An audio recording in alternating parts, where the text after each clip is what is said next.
함께 하시는 모든 성도님들에게 하나님의 축복과 보호와 은혜와 평강이 함께 하시기를 축원합니다. 독일이 나치에 의해서 600만 명이 죽임을 당했습니다. 안네 프랑크의 일기 속에 독일 나치들로 인해서 참 죽음의 공포를 느낀 표현을 이렇게 심정을 그 글에서 이렇게 묘사하고 있습니다. 발소리 하나, 초인종 소리 하나에 심장이 멎는다. 게스타포들이 그 군화 발소리가 들릴 때마다 그 군화 발소리로 문을 걷어차고 들어가서 유대인들을 끌어낼 때마다 숨어있는 이 유대인들은 심장이 멎는 그런 공포를 느꼈다는 것입니다. 또 그 엘리 위젤의 다정적 소리 나이트에서는 자신이 그 포로 수용소에 끌려갔을 때 첫날에 그 마음을 나이트라는 책에 이렇게 기록하고 있습니다. 그 밤 내 생에 첫날 밤 수용소에서 밤은 내 인생을 영원히 닫혀버린 7번의 저주받은 밤으로 만들어버렸다. 그 불꽃들은 내 영혼을 영원히 삼켜버렸다. 첫날 밤에 영원히 닫힌 밤, 내 영혼이 그 불꽃이 삼켜버린 밤이 되었노라고 고백을 합니다. 정신과 의사이자 아이슈비츠 생존가인 빅터 프랭클은 죽음의 수용소라는 책에서 이렇게 인간이 죽음의 위협 속에서 심리가 어떻게 변해가는지를 섬세하게 묘사하고 있는데, 처음에 경악과 공포의 단계가 지나면 수감자들은 곧 무감각의 단계로 접어든다 라고 말을 합니다. 근데 극도의 공포가 지속이 되면 인간은 스스로 정신을 보호하기 위해서 감정의 스위치를 꺼버린다는 거예요. 그래서 옆에서 막 매를 맞아서 고통해도 아무 감정을 못 느낀다. 또 자기가 가서실로 분류가 되어 끌려 들어가도 아무 슬픔이나 공포를 느끼지 못한다. 그러니까 감정의 스위치를 꺼버린다는 거예요. 그러니까 뭔가 공포와 두려움을 느낄 때는 아직까지는 살아있는 거예요. 근데 그 단계가 지나가면 무감각 단계로 감정의 스위치를 꺼버리는 단계로 들어간다는 것입니다. 여러분, 오늘 길앗 야베스 사람들이 지금 그와 같은 일을 당했습니다. 길앗 야베스는 그 요단강 동편에 저 위에 쪽에 있는 곳이 므낫세 반지파의 땅이에요. 그 모세가 가나안 땅에 들어올 때 요단강 동편에 2개 지파 반이 그쪽에 땅을 분배받았어요. 그 중에 므낫세 지파 절반이 땅을 분배받았는데, 그 므낫세 지파의 길앗 지역에 야베스라는 곳에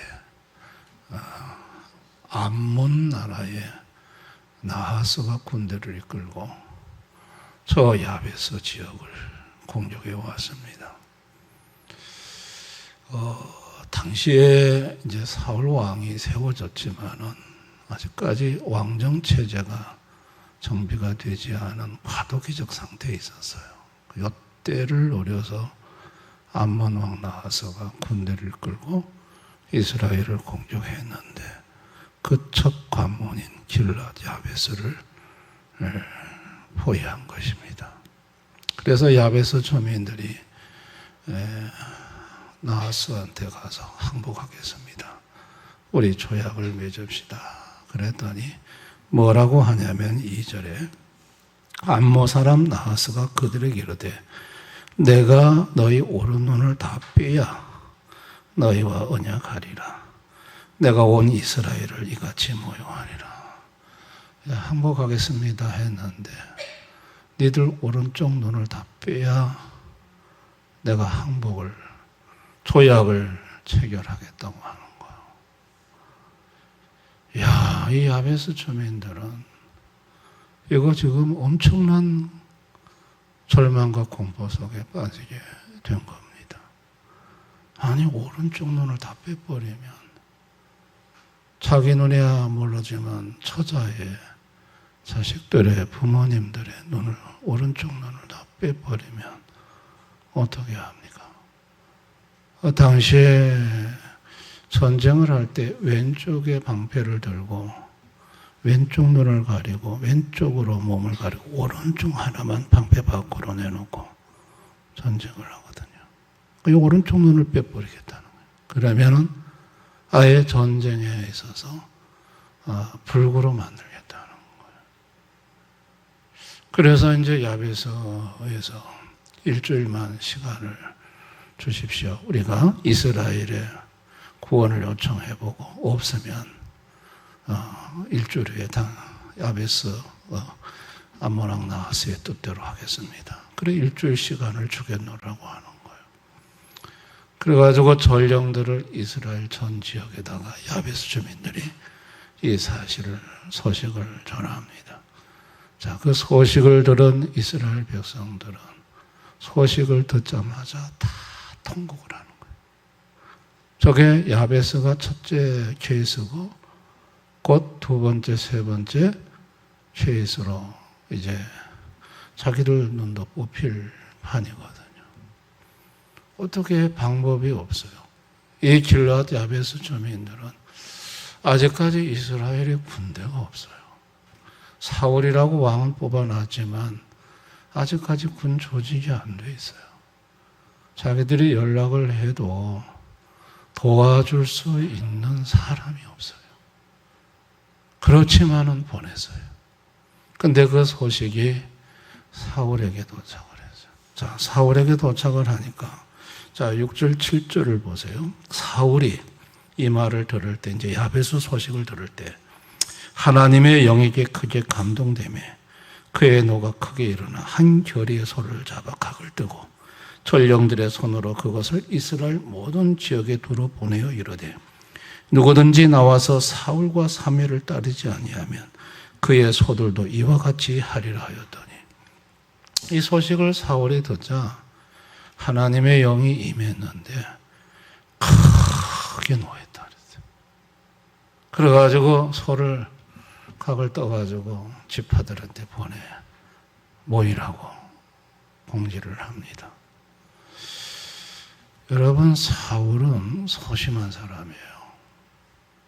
사울은 사무엘 선지자가 왕으로 하나님이 선택했다고 했을 때 우리는 12지파 중에 가장 작은 지파, 베냐민 지파고, 베냐민 지파 중에서 우리 집은 가장 약한 집이라고 했어요. 이 사울은 가장 작고 약한 것을 늘 보는 사람이에요. 왕으로 제비 뽑기 했을 때 짐꾸러미 뒤에 숨었었어요. 이 사울의 소심한 성격으로는 이 소식을 들었을 때 36개를 놔야 되는데 하나님의 성령이 임하시니까, 하나님의 영이 크게 임하니까, 하나님이 개입을 하니까 이 사울이 거룩한 분노를 내면서 소를 찢어가지고 12지파한테 보낸 거예요. 근데 여러분, 그 다음이 이제 문제죠. 사울은 그렇게는 했지만 과연 얼마나 올까? 사사시대를 거치면서 전부 이 지파들이 자기 팔 자기가 흔들었거든요. 단결이 안 됐어요. 근데 지금 암몬이 공격해 왔으니까 모이라고 하면 과연 얼마나 올까? 그리고 자기는 전쟁의 경험이 없어요. 어떻게 싸울까? 여러분이 소심한 성격은 일을 저질러 놓고 난 다음에 그의 뒷일이 더 더 걱정이 되고 더 염려가 되는 거예요. 아니 성령님이 크게 임하셨으면 뭐 그런 능력이 그런 두려움이 있겠냐만 하지만 예수님도 성령 충만한 가운데 십자가 지기 전날밤 겟세마네 동산에서 심히 고민되어 번민하고 죽게 되었다고 말을 했어요. 하나님의 영이 임해도 현실의 문제 앞에 인생은 좌절하고 절망하고 고민하는 것이 이게 인간의 모습이에요. 야베스도 좀 야베스의 주민들도 지금 절망 속에 있고 사울도 일단은 손은 짜갈라가지고 보냈지만 이후에 얼마나 모일지 어떻게 전쟁을 치루어야 될지 걱정이 다 태산들이에요. 여러분 왜 인간은 이런 문제 앞에서 불안하고 두려워하고 걱정할까요? 첫째는 무지 때문에 그래요. 하나님을 몰라요. 하나님에 대해서 무지하니까 두려운 거예요. 둘째는 무능 때문이에요. 그런 문제를 해결할 수 있는 능력이 인간에게는 없어요. 무지와 무능 때문에 인간은 이런 일을 만나면 무섭고 두렵고 도망가고 싶고 어쩔 바를 모르겠고 절망과 공포에 휩싸이는 거예요. 여러분 사울도 야베스 주민들도 똑같아요. 그런데 하나님께서 성령으로 하나님의 영으로 사울의 마음을 휘떡 뒤집어서 이런 저질러 놓게 했어요. 근데 그 후에 하나님이 어떻게 하셨느냐. 자, 7절, 8절 다시 한번 봅시다. 자, 한결의 소를 잡아 각을 뜨고 전령들의 손으로 그것을 이스라엘 모든 지역에 두루 보내어 이르되 누구든지 나와서 사울과 사무엘을 따르지 아니하면 그의 소들도 이와 같이 하리라 하였더니 자, 이제부터 하나님의 역사입니다. 여호와의 두려움이 백성에게 임하매 그들이 한 사람같이 나온지라. 사울이 베색에서 그들의 수를 세어보니 이스라엘 자손이 30만 명이요 유다 사람이 3만 명이더라.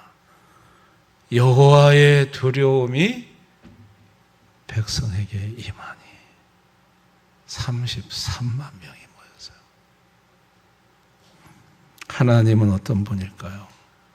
우리가 섬기는 하나님 33만 명을 끌어모으시는 하나님은 어떤 분일까요?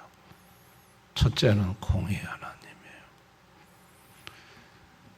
암몬 왕 나하스가 오른쪽 눈을 뽑는다고 했을 때 그 소리를 들을 때 하나님의 영이 사울에게 임하면서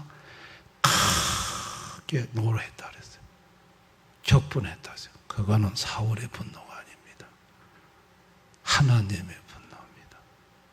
하나님의 영이 임할 때 이 말도 안 되는 이 짓에 대한 하나님의 거룩한 분노가 사울을 통해서 표출이 되는 거예요. 하나님은요, 오른쪽 눈을 뽑겠다는 이놈들, 분노하시는 공의의 하나님이에요. 하나님은 도대체 은혜의 하나님이에요. 여러분, 사무엘상 8장에 보면 왕 세워달라고 할 때 하나님이 사무엘 선지자 보고 너를 버림이 아니라 나를 버림이라고 그랬어요. 그런데 이제 일이 터졌어요. 그러면 하나님이 너희들이 나를 버리고 니들 왕 세워달라고 했는데 니들끼리 한번 잘해봐 이러셔야 되는데 하나님은 33만 명을 끌어모았어요. 하나님 필요 없고 우리는 왕이 필요합니다라고 하는 이들에게 하나님은 33만 명을 모았어요. 은혜의 하나님이에요. 아멘. 인간은 배반을 때리지만 하나님은 그래도 배반하는 인간을 불쌍히 여기시고 은혜를 베푸시는 하나님이에요. 하나님은 주권자 하나님이요. 셋째, 33만 명의 거대한 군대가 일시에 이렇게 모이는 것은 사울왕의 카리스마가 아닙니다. 행정적인 조직의 움직임이 아닙니다. 이건 전적으로 하나님이 백성들 마음에 두려움을 줘서 한 사람처럼 모였다 그랬어요. 하나님의 주권적인 역사예요. 하나님은 저 지구 밖에서 팔짱 끼고 구경하시는 분이 아니고 지구 속에 우리의 문제 속에 직접 들어오셔서 개입하셔서 그분이 문제와 일을 해결하시는 절대 주권의 통치의 하나님이세요. 그리고 넷째, 승리의 하나님. 이렇게 이제 33만 명이 모였는데 사울 왕에게 무슨 전략이 있어요? 전쟁을 해봤어야지. 그런데 참 사울에게 하나님이 지략을 주시는 거예요. 일단은 야베스에게 내일 낮 더울 때까지 구원하겠다고 전령을 보내 통제를 합니다. 그러면 야베스 쪽에서는 어떻게 했을 것 같아요? 암몬 왕 나아서한테 우리 내일 정오에 나가겠습니다. 나가서 이제 가부를 말씀드리겠습니다. 했을 거 아니에요? 그러면 내일 이제 정오면 저놈들 우리한테 와서 눈깔 뽑히고 이제 하면 되겠군. 오늘 밤 잠이나 시큰 자고 잤는데 그날 밤에 33만 명이 움직였어요. 새벽에 도착해서 이 암몬의 나하스 군대를 칩니다. 이 밤중에 이동과 새벽의 지속 공격, 전날에 통제해가지고 방심하게 하는 심리전, 이 모든 게 누구로부터 나왔을까요? 사무엘상 11장 13절 사울의 고백입니다. 여호와께서 오늘 이스라엘 중에 구원을 베푸셨도다. 하나님이 하셨다는 거예요. 하나님은 승리의 하나님이에요. 아멘. 우리가 섬기는 하나님은 정말 놀라운 분입니다. 눈 뽑는다면 하나님 먼저 분노하세요. 공의 하나님. 배반을 때렸는데도 어려움을 당하면 또 도와주세요. 은혜의 하나님. 그리고 그분이 명하시면 33만이 지켜래요. 주권의 하나님. 그리고 승리하게 하시는 승리의 하나님이에요. 여러분, 길르앗의 야베스 주민들은 암몬의 나하스를 만났어요. 그런데 자기 백성인 하나님의 백성들은 암몬의 나하스가 아니라 사단을 만났고, 저들은 오른쪽 눈을 뽑는데요, 사단은 우리를 영원히 지옥에서 멸망을 시키겠대. 하나님의 백성들은 더 큰 위험을 만났어요. 그래서 누가 오셨어요? 사울은 길르앗 야베스에 갔지만 나중에 타락한 왕이 됐지만 영원히 우리의 왕이 되시는 예수 그리스도가 이 땅에 육신으로 오신 거예요. 뭘 해결해 주려고요? 사단과 죽음의 문제를 해결해 주러 오신 거예요. 아멘. 그 예수님은 어떤 분이실까요? 그분은 공의의 하나님이에요. 사단에게 거룩한 분노를 갖고 계신 분이에요. 이것들이 내 양떼들을 공격하고 죽음의 공포로 벌벌 떨게 만들고 거룩한 분노를 내시는 분이 우리의 주님이십니다. 이스라엘 백성들이 배반을 때리듯 자기 백성들도 하나님께, 예수님께 숱한 배반을 때렸는데도 찾아오셔서 죽음의 공포에서 건져주시려고 해요. 은혜의 하나님이에요. 아멘. 한 번 그분이 명하시니 33만 모였는데 예수님은 천군 천사를 동원하시는 분이에요. 주권의 하나님, 그리고 십자가에서 죽는 모든 정과정을 그분이 섭리하시고 다 주장을 하셨어요. 그분의 주권 속에서 다 그 일이 성취가 됐어요. 그리고 승리의 하나님 십자가에서 죽으시고 부활하심으로 죽음의 공포에서 자유를 주셨고 죄와 사망에서 승리를 주셨어요. 할렐루야. 이게 길앗 야베스가 우리 주님이 우리를 찾아와서 해주신 그 은혜와 다를 바가 없다는 얘기예요. 똑같다는 얘기예요. 똑같다는 얘기예요. 암몬 사람 나하스 때문에 길앗 사람 야베스는 사울이 온다는 소식을 듣고 기뻐했다 그랬어요. 오늘 이 시대를 사는 하나님의 백성들은 예수님이 오셨다는 소리 듣고 기쁜 거예요. 그 예수를 믿으면 구원을 받는 거예요. 로마서 10장 9절 10절 우리 한번 다 같이 읽어볼까요? 시작. 내가 만일 내 입으로 예수를 주로 시인하며 또 하나님께서 그를 죽은 자 가운데서 살리신 것을 내 마음에 믿으면 구원을 받으리라. 사람이 마음으로 믿어 의로 이루고 입으로 시인하여 구원을. 예수님을 주로 시인하고 마음으로 믿고 입으로 시인하면 그분이 오셔서 구원을 문제를 해결하십니다. 할렐루야. 구원이라는 것이 뭘까요? 구원은요, 성령의 감동이에요. 왜 성령의 감동이 구원일까요? 자, 에스겔 36장 26절 다 같이 한번 읽어봅니다. 시작.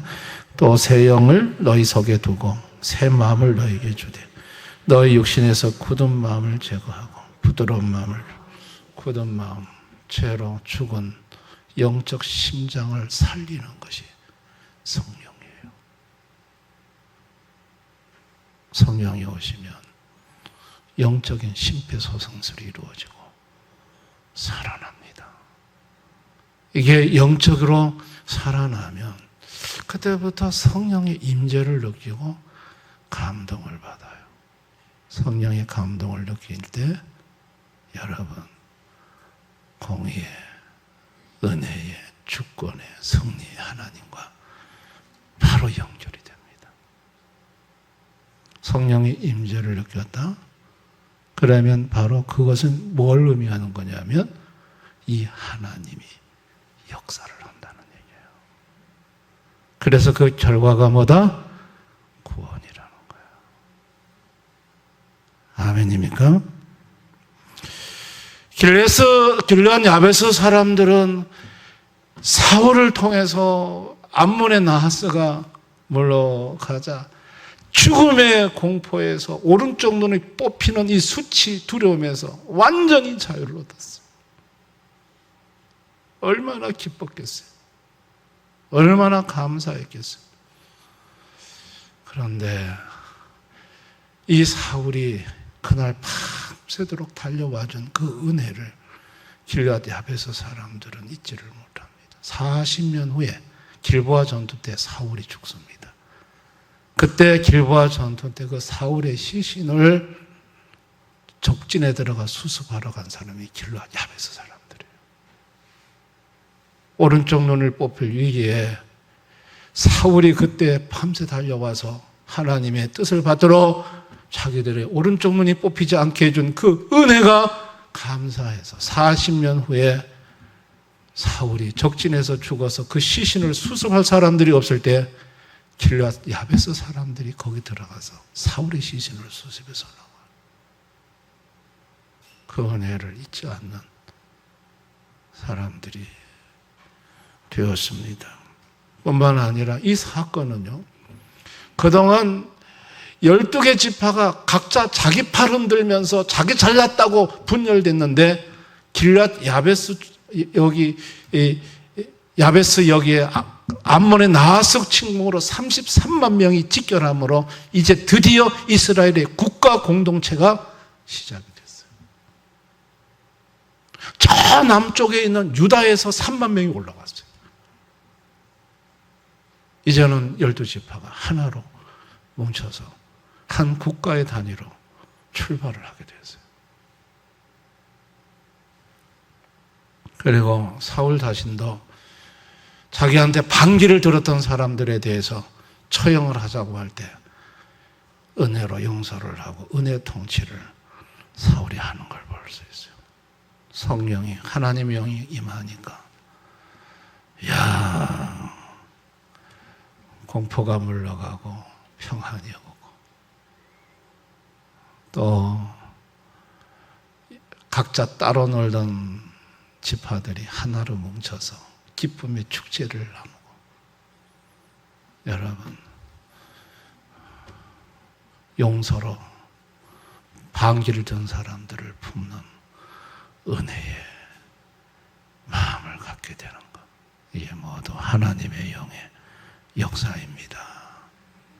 아멘.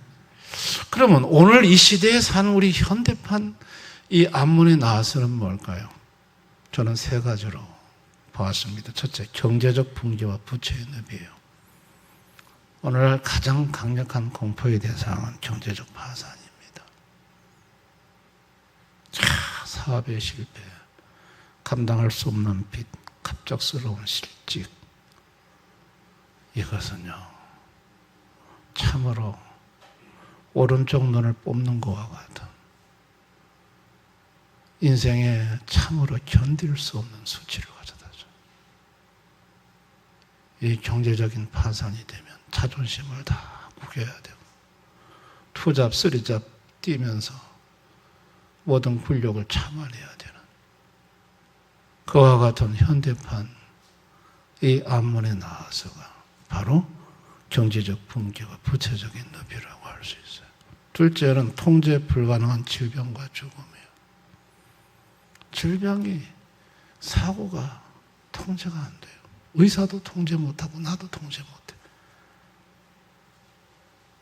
그럴 때는 절망하는 거예요. 병원에 가도 방법이 없어. 그럴 때 죽음의 공포가 몰려옵니다.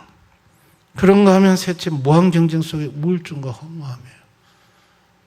끊임없이 노력해도 더 노력하래. 안 된대. 너 같은 수준의 사람은 많대. 언제든지 대체할 수 있대. 여기에서 우울증과 허무함을 느낍니다. 이 모든 것들이 현대판 암문에 나아서라 할 수 있어요. 문제는 불신 현대인들은 이런 일을 당할 때 달려와 줄 사람이 없어요. 도와줄 사람이 없어요. 여러분, 우리 성도들도 동일하게 이런 일을 만나죠. 근데 성도들은 달려오시는 분이 있어요. 예수님이 달려와요. 아멘. 성도님들도 이런 일을 당하거든요. 이 암문의 나아서 같은 일들을 만나거든요. 근데 아무도 사람은 안 달려와도 나의 주 예수님은 달려온단 말이죠. 천군 천사와 함께 달려와요. 그분이 오셔서 공의를, 내가 억울한 일 당하는 것에 대해서 그분은 거룩한 분노를 표출하세요. 이것들이 감히 내 사랑하는 내 자녀들에게 이렇게 손을 대? 그분이 거룩한 분노를 하십니다. 아멘. 내가 주님 앞에 잘못한 거 있을지라도 그냥 밉다 하지 않으시고 나를 또 품어주시고, 내가 주님한테 배반을 때린 게 한두 번이 아닌데 도와주세요. 그분은 그분의 주권으로 문제를 풀어나가기 시작하세요. 사람을 동원할 땐 사람도 동원하고 바꿀 건 바꾸시고 해서 문제를 풀어나가십니다. 그리고 그분은 승리, 결국은 그 문제에서 암몬의 나하스를 물리쳐 주십니다. 할렐루야. 여러분들은 그 미국의 제이스 펜이 저 사람입니다. 백화점을 수천 개나 가졌는데 1929년에 세계에 덮친 경제대공황에 은행 파산, 주식 휴지 조각되면서 완전히 이분 다 망했습니다. 저분은 그야말로 암몬의 나하스를 만났어요. 나중에는 정신신경으로 잘못이 돼가지고 정신요양병원에 입원을 했어요. 그날 밤에 페니는 오늘 밤을 못 넘기겠더라는 거예요. 그래서 가족한테 유서를 썼어요. 그런데 그 다음날 어떻게 살아있더라는 거예요. 그래서 견딜 수 없는데 저 밑에서 찬송가 소리가 들려오더라는 거예요. 1층에서. 그 1층에 들려오는 찬송가 소리가 380. 너 근심 걱정 말아라. 주 너를 지키리. 주 날개 밑에 거하라. 주 너를 지키리. 어려워 낙심될 때 주 너를 지키리. 위험한 일을 당할 때 주 너를 지키리. 그 찬송이 들려오는데 갑자기 하나님의 영이 임재하면서 자기를 감동시키더라는 거예요. 하나님의 영이. 그러면서 갑자기 속에서 거룩한 용기가 막 샘솟기 시작하더라고요. 하나님이, 공의 하나님, 은혜 하나님, 승리 하나님이 페니를 찾아온 거예요. 할렐루야. 그래서 요양원을 걸어 나왔고 대공황에 어려운 환경은 있었지만 다시 사업을 시작해서 사업에 재기해서 대성을 하게 되었고 대성공을 하게 되었고 그때 자기를 찾아와서 일으켜주신 주님이 너무 감사해서 주님을 위해서 그 많은 돈을 사용하셨다고 그래요. 여러분 오늘 밤에 오신 분들 여러분은 지금 만난 암몬의 나하스가 무엇입니까? 여러분 그거 절망의 문제일지라도 오늘 밤 우리 모두 성령의 감동을 구합시다. 아멘. 여러분이 말씀 중에 찬송 중에 기도 중에 하나님의 영의 감동이 여러분을 사로잡으면 하나님의 영이 여러분과 함께 하시고 감동 주시면 그때부터 하나님의 역사는 시작이 됩니다. 문제는 풀어집니다. 그분이 해결하십니다. 할렐루야. 그분이 푸십니다. 우리가 어떤 문제를 만나도 암몬의 나하스가 어떤 암몬의 나하스가 올지라도 그분이 공의의 하나님, 은혜의 하나님, 주권의 하나님, 승리의 하나님이 나에게 감동을 주시면서 내 삶의 개입이 시작되면 그때는 그분이 다 해결하십니다. 믿으시기 바랍니다. 그분을 붙잡고 암몬의 나하스를 이기면서 나아가는 우리 모두가 되었으면 좋겠습니다.